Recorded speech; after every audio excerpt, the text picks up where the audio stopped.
What's up, guys? Zeri here, back for another VOD review. Today is patch day, so if you guys didn't catch the patch notes, I'll probably put them in the description down below. A lot of changes overall, nothing like earth-shifting, you know? I don't think there's any comp that was like, you know, S tier last patch that's going to be like F tier this patch or vice versa, but a lot of small shifts everywhere, which is, I mean, a sign that we're actually getting to a good, pretty balanced state in the meta right now. Overall, I think it was a very good patch, and we'll talk about a lot of the changes, especially as they are relevant to this comp. So far, I would say, is Soju going to lose to minions here? He slapped a cloak onto his Kindred. Can Kindred 1v3? And wow, okay. I mean, he doesn't lose to minions. Hey, this is why we're watching who we're VOD reviewing today, K3 Soju, because he makes the games so entertaining always. Not sure why he slammed a cloak. I mean, he just out of panic slammed a cloak, but cloak does like literally, I mean, nothing, but it's okay, I guess. All good. We did not lose to minions, and so we are going to actually I want to talk a little bit because he does check Exotech item here, right? It's actually, I think he already checked it. Yeah, I think he checks it like right here. He does check Exotech item here, and I think we can use him checking Exotech item to kind of talk a little bit about what we want to play this game, and just in general, like where we are, where we're at here. So I think he does it in a sec. Yeah, there we go. Okay, so Exotech. So let's talk about buffs and nerfs to Exotech, because last patch you had this like Vexotech version that everybody was playing, you know, the 5 Exotech plus Vex, and that was the dominant version of Exotech. That was basically the only version of Exotech that you could play. You couldn't really play around Zeri because they nerfed Pulse Stabilizer really hard, they nerfed Zeri really hard, and the comp was just not very, or not Pulse Stabilizer, Flux Capacitor, the yellow one. They nerfed that really hard, and so it was really hard for you to play towards Zeri. Now this patch, Vex been nerfed a little bit, so she comes down a little bit. Zeri been buffed a little bit, and Flux Capacitor has been buffed a little bit. So all of a sudden, you're actually back into a world here where you're excited to play around Zeri, and specifically actually one version of this comp. And so I'm just going to team builder this out for you guys, because you know you're playing a lot of these Exotech units, kind of the standard friends for Exotech. So you know you're playing these guys because these guys fit onto a lot of different boards. But then you're actually adding kind of an interesting little splash into this board, which is Misfortune, Darius, and Twisted Fate. And this is the version that everybody. This is, I would say, the new way to play AD Exotech is actually 5 Exotech, and then you're duo carrying Zeri and Misfortune. This is what you play for nowadays, which I think is, I don't know, it's a cool version. Obviously, the board fits together really beautifully because you have the Rapid Fire and the Bruiser, which synergize with the Bruiser and the Rapid Fire. Of course, you get fitting 2 Bastion with Sedge and Jax,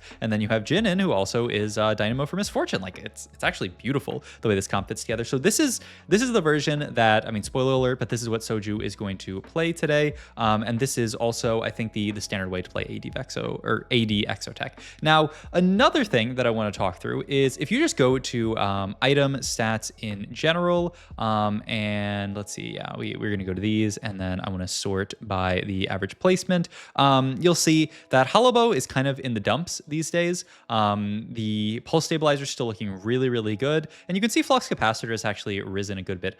Hyperfangs is good, but it's only really for this Varus. You can see in the units that it's played on, it's mostly like all of the good average placements are being played on Varus, and actually looks pretty bad on a unit like Zeri. 4.44, compared to when you're Pulse Stabilizing, 4.2 looks really nice. Even Flux Capacitor, yeah, 4.26. So these are the 2 damage ones that you're looking for when you're playing this version, Flux or Pulse Stabilizer, and yeah, Hyperfangs. And then Hollow Bow, yeah, probably needs I mean, it's still, solid onto Varus when you are playing that Vexotech version, but you can see horrible onto Zeri. So yeah, I mean, this is and honestly, I probably should have done this sooner to give you guys the more zoom in, but I mean, look, you guys are listening to what I'm saying. And then from a tank item perspective, Cyber Coil is still the worst, and then Corrupted Chassis and Repulsor Lantern right about the same, though you do kind of have this situation where Chassis is really nice onto Mord, but good enough onto to Mordekaiser or onto Sejuani as well, if maybe you have some shield items and stuff like that, but really nice on Mord. So that is kind of the crash course on Exotech items this patch and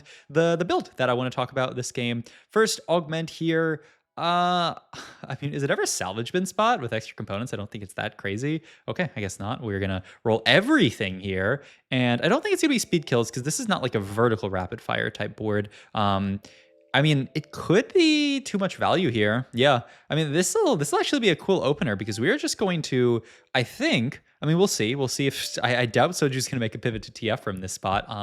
I did already spoil what comp we're playing, so he's actually just going to make his items here. Shojin plus Guardbreaker get made immediately here for the potential misfortune in our lives later on. I'm actually down to go pull up the stats on the op.gg website for misfortune as well, because I mean, honestly, I will say, I mean, I love the op.gg website. The one thing they don't have is a explorer. So honestly, I'm going to explore out 5 Exotech, Misfortune, Zeri, throw Sedge in there as well, just because I want to look at Misfortune items specifically in this comp. So look, op.gg, you got a beautiful interface. You saw their item, chef's kiss. But whenever they get an explorer, I'm going to use this as well. But builds here, I just want to look at MF, and oh wow, I mean, yeah, Shojin. I mean, this is a misfortune that you would probably want to build Shojin on, and you can see it built a lot here. If we just filter down to misfortune, you can see, yeah, Shojin pretty good, i.e. very core, and then stuff like Guardbreaker, LW, GS, just AD items in general look pretty good onto her.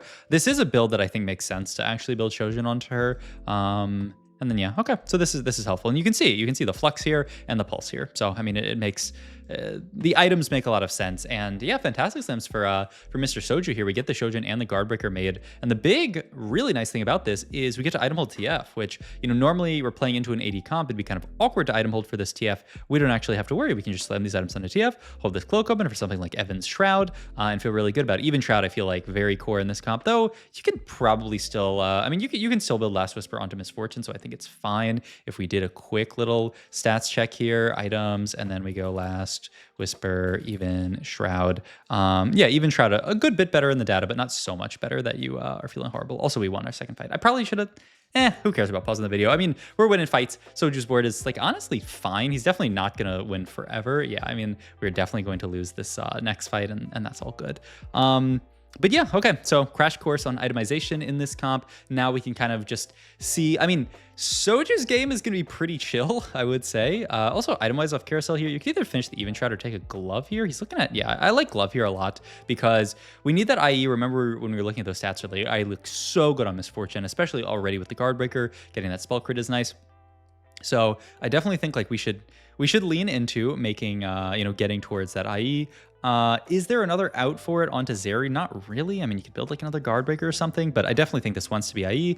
And so, we'll hold on to this and hope to get down there. And I mean, our board's actually doing pretty well, though. I think, oh my God, this Neferi is such a monster, man. We were almost, I mean, before this guy slammed everything, maybe it was possible for us to win. But I mean, yeah, this Neferi unit in the early game, even though they nerfed Neferi a little bit, right? Though, interestingly enough, they kind of, I mean, they super buffed AMP, which was kind of crazy. I don't know. Well, I do think these days, and we'll probably do an AMP VOD review. I've VOD reviewed the comp before, but kind of like the new version. There's actually Brosif has been playing it a lot, who hit rank 1 NA. He's been smurfing recently. I was watching him earlier. He was playing in like gold, just smurf on everybody, but showing off that new AMP comp where, I mean, it's the same AMP comp. It's just the comp's a little bit more consistent now that they actually buffed for AMP like significantly. I'm kind of surprised that they did that, but in any case, maybe it'll be tomorrow's VOD.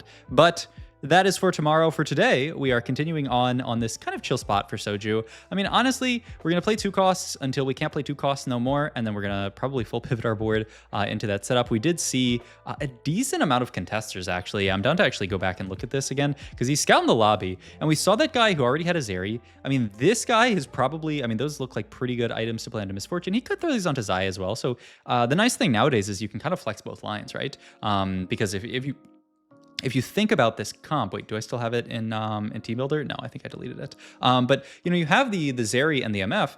MF is Zaya and Zeri is Aphelios itemization wise in some ways, right? Zeri is the Gwynsu's holder. MF is the IE Shojin holder. And so nowadays with AD lines, you actually have this really nice way you can flex into both lines. If you hit some early MFs or some early Zayas, you can hit early MFs, you go down one line. If you hit early Zayas, you go down the other line. And same thing with the Aphelios and the Zeri. So kind of a cool flex situation. Like you see this player here, he could honestly be either in this spot here. This guy's already hit a Zeri and made some good slams, so probably I would imagine is going to play towards Zeri, but still doesn't necessarily have to. This person is no scout, no pivot, so we don't have to worry about them.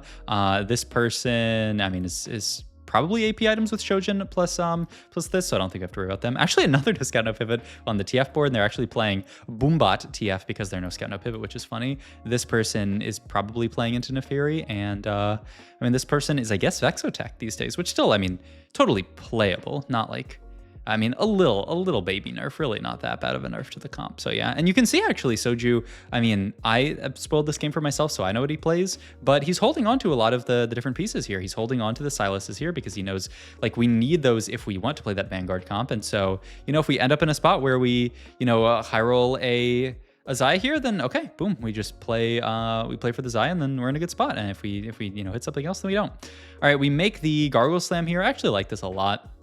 I mean, one, it's obviously really good combat power here because it's onto a Skarner 2. And two, we got drop double glove, so it's actually very reasonable we end up in a world where we make LW plus IE here. The only problem is where all those items are going. Next, augment here. I mean, this is an item hungry comp, so I would not be surprised to see, yep, big grab bag I think is beautiful here. And we get the, I mean, you could make IE redemption here and just chill. I mean, it's not bad. I feel like I would be pretty excited to go for it, but we'll see what Soju wants to go for. We do level up here and hit this. This is 6. Yeah, he's already level 7. So yeah, this is 6-2 costs. So now we are getting 3 rerolls every round, which is really nice. Ooh, I love this from Soju, actually. Pretty subtle here, but I think very important, actually. The 3-2 scout. I think scouting people in stage 3, especially after they've taken first augment here, you can get so much more information about what they're playing. Like, this person has slammed everything. Obviously, he's playing a Exotech game. But, you know, these other players who are in spots like this, based on augment they take here, you can actually gain a lot of information about what they're playing this game. So actually, I really like this 3-2 scout here from Soju to get a sense for, okay, what are people, what else are people slamming, right? Like, this person ended up slamming Gunblade.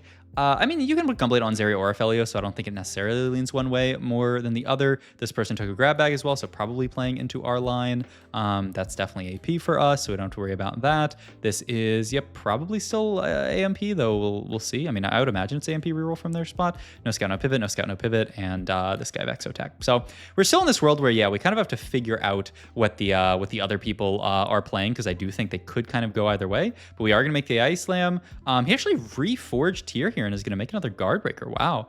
I was thinking Redemption, but I guess his thought is that he does really want even Shroud. I mean, yeah, I was thinking you could just build it into LW, but he ends up actually making this setup here where he reforges, makes another Guard Breaker, and then keeps the bow open here. But yeah, I mean, I do love an item grabback in this comp. If you think about itemization in this comp, you need 9 items essentially. You need to itemize Zeri, you need to itemize Misfortune, you need to itemize the Sejuani, and you're getting 2 for free, so you really need like 7 completed items to everybody. And then, you know, you can look at pushing levels down the line, adding in stuff like Aurora, other 5 costs, and so like they can start being itemized later. But you know, 7 completed items, not always the easiest to get to. I mean, it's not crazy. I think you will often end up in a spot where maybe you have like 6, you know, you'll have 6 completed items, and then you'll maybe have like 1 kind of left over with the 2 Exotech items. So maybe you'll have a 2-item Zeri, 2-item MF. And so I think that's why Soju just grabs this, is just guarantee that we get to 3 items on everybody. And it's also Exotech, right? There's never too many items in Exotech because Exotech units scale so well with items. So, you know, if we have to throw some extra items onto Jin, okay. If we have to throw some extra items onto Mordekaiser, okay. Like it all works out when you, I mean, item augments are never bad in this comp. Stuff like Lucky Gloves, I remember. I mean, it performed so well that they actually nerfed it. And I think part of the reason why Lucky Gloves performed so well is, you know, that was the patch where 7 Exotech was super broken. And like, you know, getting Lucky Gloves onto your Exotech units, I mean, is not very balanced when that counts as 3 items, which if you guys didn't know, that's how it works. Yeah. All right. Rotate into this player here with just a kind of a disgusting setup here. So many upgrades. And really just this Draven kind of hard carrying their board. We do see another smart thing to do, and I don't know if Soju was doing it earlier, is that we can actually look at this player's bench, right? The player that we just fought, and see, okay, let's look what they're actually holding. Kindred, Silas, Vi. Like, it certainly looks like they're angling Vanguard Marksman, right? And so that gives us information. And then you look at our bench, Soju's actually kind of communicating to the other players, hey, I'm holding Mordekaisers and Jaxes, I'm gonna play towards this line. And so it's kind of that's another thing that you can do to get a sense for what people are playing. Being uncontested in TFT is such a huge factor. It can be the difference between rolling down and like high rolling all your units. People are like, how do you high roll so hard? Well, I picked an uncontested line and I hit everything, where, you know, you picked a super contested line and I mean, obviously, like, you got wrecked. So that's something that you can do as well, is just say, okay, this is everything that they have on bench, I have on bench, and use that information to get you into a spot where, okay, now we're very likely not much contested at all here. Yeah, Soju, well, he's getting, how much gold did we have when we leveled up here? Because he's a little bit broke here in this spot. Also, am I losing my mind? No, I'm not. Okay. Because yeah, yeah. Okay. All right. He levels here. How much gold does he have? Because he levels up. I mean, he must think that other player is actually going to angle for him. I don't know why he made TF2 as well when thinking of playing this. I mean, he's got 36 gold here. And I mean, the big thing is we've taken this augment that's given us 24 rerolls. So I mean, this is also probably the reason that he wants to do it is he actually wants to do okay, honestly, this makes a lot of sense when you think about it from the perspective of Soju actually looks like he wants to do a flex roll down here, which makes sense, right? This is exactly what I was talking about. You can flex both lines. I'm kind of surprised that he opted not to hold the Zaya there if he is going to quote unquote do a flex roll down here, because I mean he's seen Aphelios. I mean he's seen a lot of pieces that he could play toward it, so it's like kind of a pseudo flex roll down here. But yeah, he doesn't even end up even playing for the Aphelios here. We hit our line here. We hit the Zeri too. I mean it's cool to see like pseudo flex like this. We also. Yeah, we have, remember to put the hat on. Did he put the hat on? Okay, he does put the hat on last second. We get our items down here. Last item-wise, and this is what I was talking about. I mean, the TGs and never feeling too bad about having extra items here. We can put the chassis onto Mordekaiser. He uses it really well, remember, like we were talking about. And then we get a TG. Boom, that goes on a Sejuani. And extra items. Chef's kiss here. Now we have a Sejuani with the TG that's getting 3 full items of value from Exotech. And so all of a sudden, our spot looks beautiful here. Did we use all of our rerolls? I almost feel like we have a few left over, but we'll see. I mean, I don't think it's dual Q salvage bin. We kind of just went combat here. Bad luck protection. I mean, it doesn't seem great with IE onto MF, and Pandora's is not amazing. It is pretty good onto Zeri, I would say. But I mean, it's not amazing onto her, I don't think. He's looking at it. Okay. Ooh, roll into Jeweled Lotus immediately. I mean, this gives us more crit, and it gives us the shred that we don't have here. Like, we have this even shroud that we've rolled here, but we're not going to roll that every... I would probably just take Lotus here, but we'll see what Mr. Soji wants here. Rolls. Bulk, climb the ladder. We have great bulk value. Climb the ladder, 5 Exotech. We're not going to get great climb. I mean, I'd probably actually take the bulk climb the ladder here. The only downside is you, yeah, I mean, I love this. And ooh, he hits here, and now he must roll. He must roll. Honestly, we fit Zach in here for a second for the roll down that we're going to sell him again. I'm honestly kind of surprised here. Like, I want to go back and look at this turn because it's really interesting. Because we hit MF plus Sedge pair here. You have to roll in this spot, right? You have MF pair, Sedge pair. Like, the value of your rolling is disgustingly high. We're also 43 HP. Finds the Zach here, fits it in to start rolling here. And then on this drop, hits Sedge too. If it were me, I would have stopped rolling here 100%. I'm kind of surprised that in this spot, he continues rolling here. 2-star, 2-star, 2-star, 2-star, 2-star, 2-star, 2-star. Everything's 2-star. I think I covered the MF. Everything's 2-star except for the MF and the Jin. I feel like your value of rolling is not high here, but I think Soju probably thinks about this as a comp that spikes really hard on level 8. I mean, that's the only reason why you would do something like this. And he also did have like a few free refreshes left, but he did dip gold-wise, right?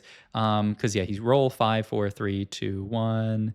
yeah, and rolls once, twice, 3 times after he runs out of free refreshes here. So he wanted to roll. I'm surprised that he wanted to roll there. I'm going to be really curious, actually, if next round he rolls more. Because, like I said, only MF paired here. I think the value of rolling is quite low. He is going to hold on to Zeri parry here, which I think makes a lot of sense. Wow, even holds on to the Zach as well. I mean, he wants to fit it. Now we have MF2. So yeah, wow, he continued to roll there.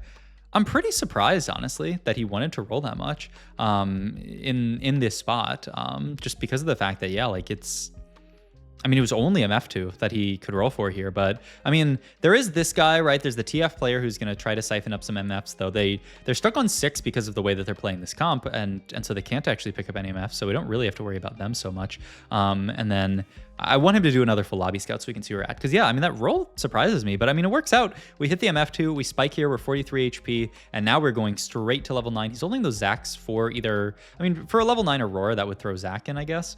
Take the belt here. We do not have anything really, right? We don't have MR or armor shred in this spot because we didn't take the Lotus. We ended up taking the other thing, and then we don't have heal cut either here. So we're actually in this world, yeah, where a Sunfire Slam makes a lot of sense, and we're just going to have to hopefully get some armor shred. I mean, Jin's got it.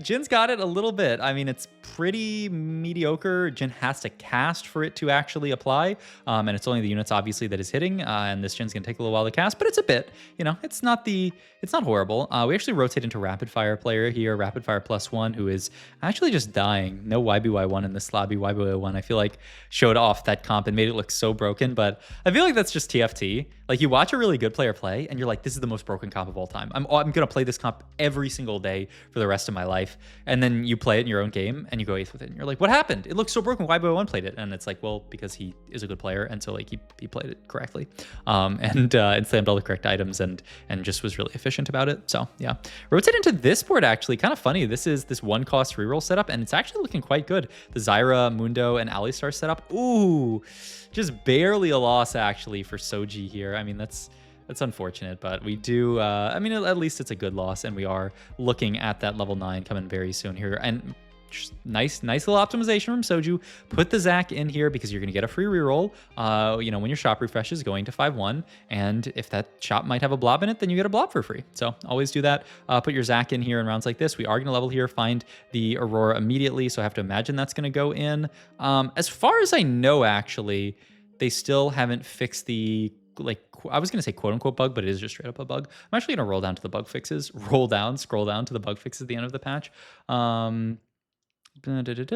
Zac, because I mean, Zac is still kind of bugged with the Aurora. When Aurora throws Zac in, he gets the HP from his bloblets, but not the AP, which is very odd. And actually, interestingly enough, we are just fielding the Zac on this board here over the Aurora. I kind of thought for sure we were just going to play Aurora over Zac here, but I guess he wants the AP from the bloblets. He says the AP from the bloblets is more valuable than actually just playing the Aurora here and throwing the Zac in. I mean, and that's kind of how it works, unless they fully bug fixed it, but I don't see it in the bug fixes in the patch. So as far as I know, that is still bugged. I'm reading through every single bug to make sure, but I mean, it doesn't exist there, so can't be real. All right, we are just going to field the Zac, though, because he says, you know what, I've rolled so many bloblets at this point that I actually do value Zac as kind of like an AP carry on this board. I mean, let's look at the damage chart this next fight and see how much damage Zac does. He's made an adaptive helm on him. It's also a Zac too, so like just getting him on your board immediately, making sure that he's getting like adaptive helm value and stuff like that is also pretty valuable. So I mean, I think it makes sense, and he's probably gonna do okay damage. But yeah, I mean, you can see this comp and Zac, 1k damage, not the most, but I mean, it's still AP onto Zac. All right, but you can see this this comp is really like fully up and running at this point. We've hit everything 2-star. We've actually made it to 9 and fit random Zac onto this board. Like I said, I feel like Aurora, I mean, it just makes sense, right? It's another Dynamo unit onto your board, so I feel like that's kind of the default. But you know, there's also ideas of potentially doing similar stuff to when you play the Exotech version, where you can get stuff like Renekton in and like obviously Aurora, but I mean, looks like Mr. Soju doesn't care that much about Aurora. We're gonna move triple item over to Zac and yeah, just play him on this board. Say we want that full blob value, so let's play him. We still have this Gargoyle, which I don't know why he thought so long about putting that back onto the board, but I mean, whatever. Gonna rotate into this TF board. This guy's been stacking the entire game. He did also find a Braum 3 on 7, wow, which is kind of, I mean, he rolled so much on 6, but he actually made it to 7, found the Braum 3. I mean, this is a scary guy. Let's see. I mean, oh, that Zac ult was actually so huge here that I think it's gonna clutch it out through, yep, through the Zanyas there. Beautiful. So, I mean, that is the power of playing the Zac and just actually investing into him rather than just like throwing him in randomly off the Zeri, making sure that he gets the AP from all the blobs and making sure that we can actually like itemize him instead of like having random adaptive helm onto a Zeri 1, which like, you know, or not Zeri, Aurora. I don't know why I said, yeah. Something else kind of interesting, I'm surprised that Soju is not doing here is he's leaving his backline on backline here. I don't love this because you get stuff like that where Zeri actually has to dash up to the 3rd row. When I play around Zeri, I tend to like moving some of my 4th row units, like move this Jhin up to the 3rd row or move this this TF up to the 3rd row. I'm kind of surprised he's not doing that here, but I guess he just doesn't value keeping Zeri on the 4th row. Like I don't care if my TF gets blown up by some random like Viego AoE. Zeri, on the other hand, if she jumps up to the 3rd row, it can get really scary. And like here, look, she has to jump up to 3rd row and then she gets AoE'd. So I think that's just a mistake from Soju, but I mean, it's maybe not 100%. We do get a Warmonger for Zach here, one of his best items, just because he has that disgusting amount of HP. And yeah, I think this makes a lot of sense, actually. I was thinking about this. He's going to move Sunfire over to the Darius here. The Gargoyle kind of has to stay on the edge, but the Sunfire, one, this is dynamic or cybernetic bulk value onto our Darius here, and two, it's kind of protected by the tankiness on the edge here. Ooh, we're actually getting kind of creamed by this board. I'm a little bit surprised because I really... I don't rate that comp that highly in my mind here, but we actually lose that. We can level here. Viego, another fantastic, just kind of random unit to play on this board here. Yeah, it looks like Soju's just like a Giga Aurora hater. They didn't like secretly nerf Aurora in this in these changes again, right? No, I don't think so. So yeah, I'm surprised. I mean, Aurora's obviously with no items is not the best of all time, but I'm surprised he's that much of a hater. Though I do think, I mean, it makes sense to play Viego into this board. You get an extra random tank. You're actually itemizing this techie dude, so we'll see if we can clutch out this fight. I mean, this is a high cap lobby. Zach bouncing all around. Ooh, and that was a fight actually where you could see the power of that Zach just damage, right? 6.8k damage from the Zach. Getting him on that board, giving him all the extra AP from the Bloblets was actually huge here. But yep, can you continue to roll down? Says, where's my blob? I'm pretty sure he said, where are my blobs? I'm a professional lip reader, by the way, if you guys didn't know. And the answer is nowhere. But okay, we're going to rotate into this guy here. We just want to make sure Sedge is on the correct side here. I mean, yeah, Sedge on Aurora side is, I mean, or not Aurora. Everyone's Aurora, but no one's Aurora. Sedge on the Yuumi side is correct here. Now, can we get through the dog here? One more MF cast would be huge here. The Yuumi's doing good work still. I mean, we got this, right? Yep, beat Samira here. Top 2 locked in for Soji. Beautiful here, actually. And yep, this is the power of this comp, and it caps out. We still, wait, he's gonna take Syndicate +1 for like 5 Syndicate randomly here. We still don't have Armor Shred, right? Shouldn't we have just taken Even Shroud there?